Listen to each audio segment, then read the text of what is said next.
sucked into the vortex of an unpredictable war ignited by Australia's mercurial ally. Iran's reprisal attacks continue to escalate, already at a scale and depth we haven't seen before. 12 countries across the region, from Cyprus through to the Gulf, are continuing to be targeted. This growing wave of dangerous and destabilising attacks from Iran puts civilian lives at risk, of course including Australian lives, of which there are more than 20,000 people based in the UAE.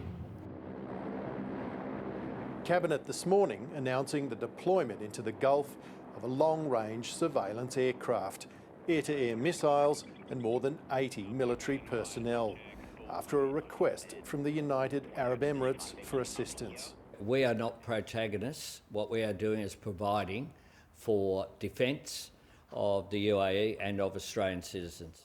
But that does not hide the reality that it's been triggered by unexpected fallout from a US and Israeli-led conflict against Iran that began on a questionable legal basis, backed by a shifting set of White House justifications.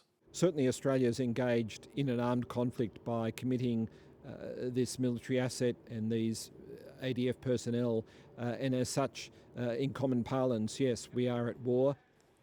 ANU international law expert Don Rothwell says Australia's involvement in supporting Gulf states is consistent with the principles of collective self-defence.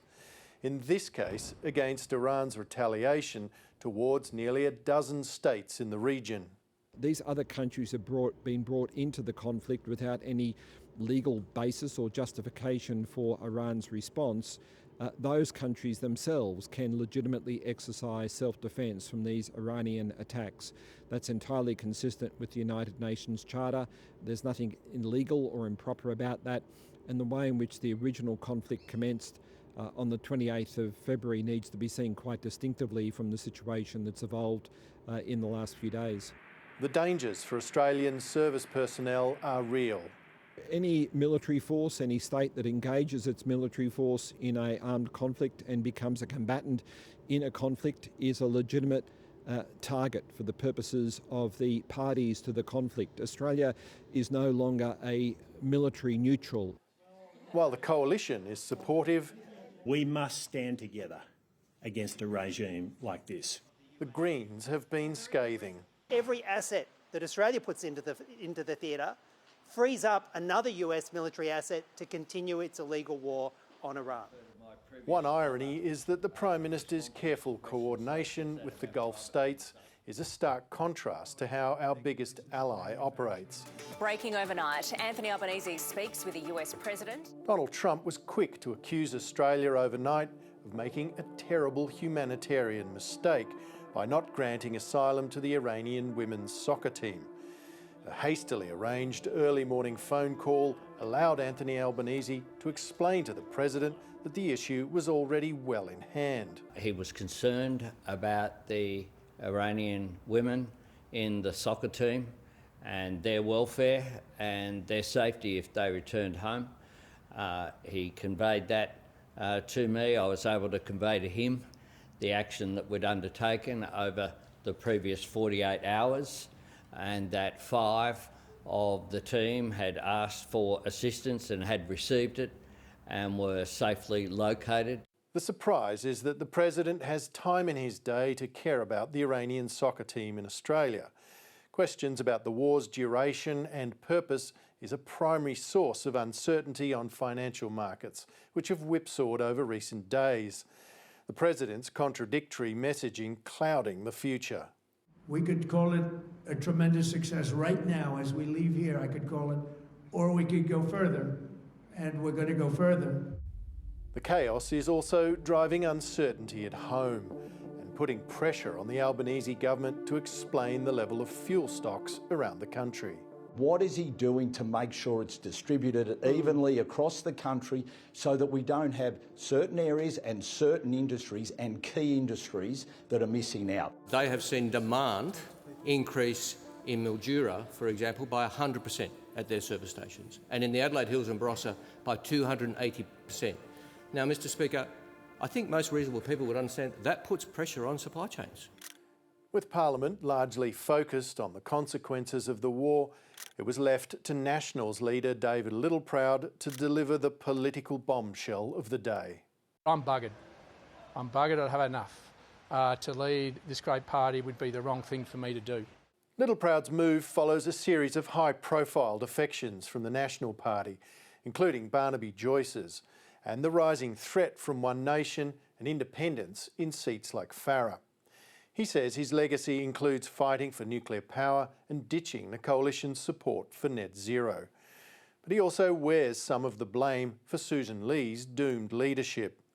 Still, today's departure came as a surprise to colleagues. I sat in a leadership meeting this morning with David, and there was no hint that he was planning to make this announcement today. So he let us all know prior to the announcement. That's the calibre of the man that he is. Queensland Senator Matt Canavan and Deputy Leader Kevin Hogan have declared their intention to run, and others will be weighing up their chances, including Senator Bridget McKenzie, Darren Chester and Michael McCormack. Defence Minister Richard Marles joins me now. Richard Marles, welcome to the programme. Good evening, Sarah. Are you concerned about possible repercussions for the women soccer players here, but also for their families in Iran? Well, obviously this is a sensitive matter, and we've taken great care in walking through the steps up until this point.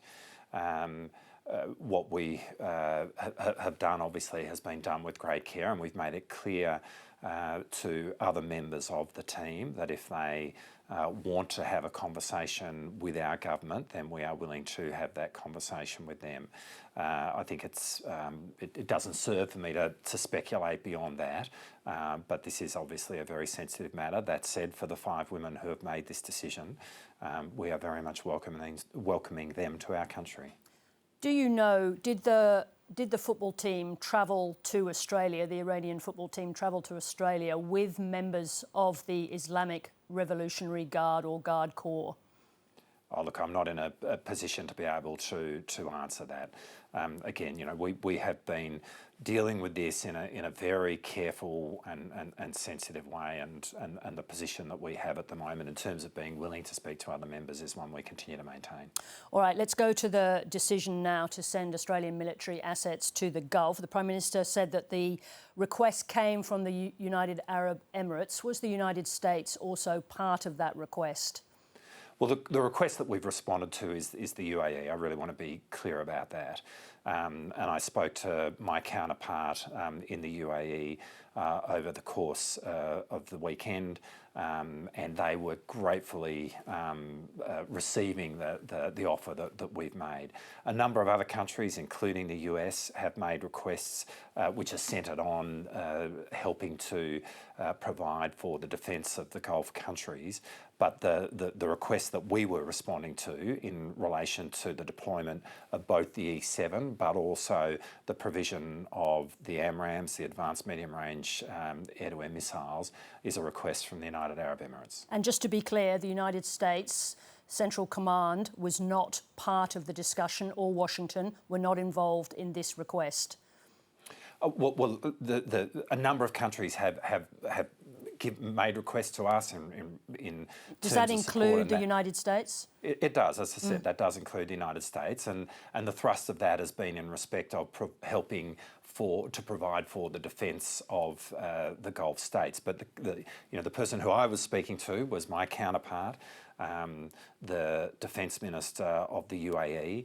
It is that request that we are responding to, and in responding to them, our strategic intent here is to make our contribution to the defence of the UAE, but also the defence of the other Gulf states who have been under a sustained attack from Iran since the moment this began, and they are of course states which themselves have not been protagonists against Iran. So you said the United States has been asking Australia. What were they asking Australia for specifically?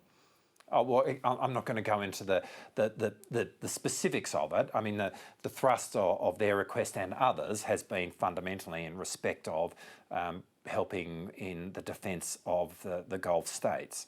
But as I say, the specific request that we have responded to is the request from the UAE. That is the request that we have worked through. That is the request that I've spoken to my counterpart in the UAE about. And that is the request that meets our strategic intent here, and that is to help provide for the defence of the UAE and the states of the Gulf. Firstly, they are countries which have been under sustained attack from Iran when they have not been protagonists themselves. But the other point to make here is that there are 24,000 Australians who live in the UAE. This is one of our largest expat populations in the world. And so, we are very much focused on the security of tens of thousands of Australians. What specific rules of engagement will the 85 Australians who are going with the deployment of that particular aircraft to the Gulf, what will they be? What rules of engagement are they operating under? Well, firstly, they're operating under an Australian command, and so that's important to say. They are there to help provide for the defence of the UAE and the other Gulf states. That is their purpose, and they are the parameters of the way in which they will be engaging, and that's really important to understand. But this is, not unprecedented, or it's not our first time down this road. As I said this morning, the E7 is an exquisite airborne command and long-range reconnaissance capability. We are one of the leading E7 operators in the world, and so this is a capability which has been in high demand, and our E7 has been deployed on a couple of occasions to Europe in support of Ukraine, first of all in Germany and then last year operating out of Poland. So the work that will be being done in the Gulf is very similar to the work that has been done over the last couple of years in both of those deployments. And of course it comes after a number of US surveillance positions were struck in the Gulf, were destroyed in the Gulf last week. Is that why we're sending this asset now, because US radar positions were hit? No, we're sending this because we've been requested by the UAE to do so. I mean, this is an exquisite capability. There aren't many countries, if any, that operate the E7 in the way and at the level that we do. We are responding to a request of the United Arab Emirates, and that is why we are sending this aircraft. Does it make Australia a target? Well, I mean, what we've got right now is a situation where the UAE has been under sustained attack by Iraq since the moment that this conflict began, in circumstances where the UAE has not been a protagonist themselves against Iran, and where we've got tens of thousands of Australians living in the UAE. So right now, there are tens of thousands of Australians who are in harm's way living in the UAE. Sorry, I guess the burden of the question, Richard Marles, is does it more broadly make Australia a target? Do these assets become a target? Do we become a target? More of a target? Well, right now what we've got is Australians in the UAE who are in a country which is being targeted by Iran, and we are helping in providing for and assisting the defence of that country to provide for the safety of those Australians. And I think that far and away outweighs any of the aspects of the question you're asking in terms of any of additional targeting of Australia. I fundamentally don't think that's the case. I think what seizes us right now is the fact that we've got one of our largest expat populations in the world in harm's way, and we want to provide help to them. Have you asked the Attorney General for advice on whether this US-Israeli war against Iran is legal? Oh, well, obviously we work very closely across government. Have you asked for that specific advice from the Attorney General? Well, we work with the Attorney General, and it is the Attorney General's place to provide advice, but we're not about to go through that in public. But what I would make clear is... Why couldn't you share with us whether or not the Attorney General determined whether this war was legal or not? Well, it's for the Attorney General to speak, but what I really want to say is this. Iran represented a risk to the world in terms of it acquiring a deployable nuclear weapon.